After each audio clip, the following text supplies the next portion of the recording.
మాజీ ఎంపీగా ఇచ్చాడా అంటే మాజీ ఎంపీ అంటున్నాడు.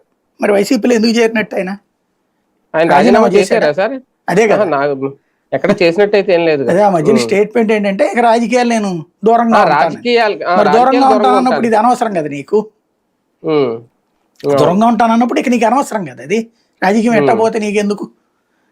ఆయనకేదో టాటా ట్రస్ట్ వాళ్ళతో కాంట్రాక్ట్స్ అయి ఉన్నాయి, అదేదో ఊళ్ళల్లో సర్వీస్ అయి చేసుకునేవాడు ఏదో వరకు.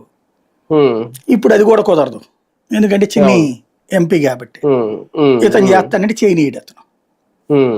కాబట్టి సీన్ మారిపోయింది. ఇప్పుడు చేసి ప్రయోజనం ఏముంది దాంట్లో. కాకపోతే ఒకటి మంచి జరిగింది, పబ్లిక్ ఒక ఫిక్స్ అంటే టీసీఎస్కి 99 పైసలు అన్నటువంటి సందర్భంలోనే ఒక పెద్ద చర్చ జరిగింది. ఏంటిది, టీసీఎస్ ఇప్పుడు ఏ అడుక్కు తినే సంస్థ ఏం కాదు, అది దేశంలో కోట్ల రూపాయలు సంపాదించుకునేటువంటి సంస్థ, వేల కోట్ల రూపాయల ఆస్తులు ఉన్నటువంటి సంస్థ.